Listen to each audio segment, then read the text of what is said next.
কাঁকড়ার পা দিয়ে হবে আজকে টক। তো সেই ভিডিওটি তোমাদের সামনে আজ নিয়ে চলে এসেছি। তো চলো এখন ভিডিওটি শুরু করি। তো বাজার থেকে তোমাদের দাদাভাই কাঁকড়া কিনে নিয়ে আসছে। তো কাঁকড়াগুলো তোমার দাদাভাই কেটে দিয়েছে, আর কাটার পরে নিয়ে চলে এসেছি ঘরে।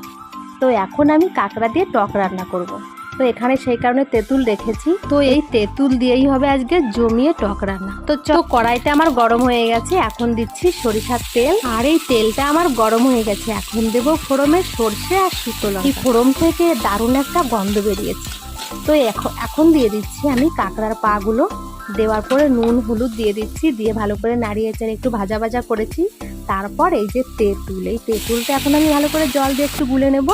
আর গোলানোর পরে তারপর আমি জলটা কড়াইতে দিয়ে দেবো, মানে কাঁকড়ার ভিতর জলটা দিয়ে দেবো। আর যেই একটু জলটা ফুটেছে তখন একটু কাঁচা লঙ্কা দিয়েছি। তো কাঁচা লঙ্কা দিয়ে বেশ কিছুক্ষণ ফুটিয়েছি। ফোটানোর পরে আমার টক পুরোপুরি রেডি হয়ে গেছে।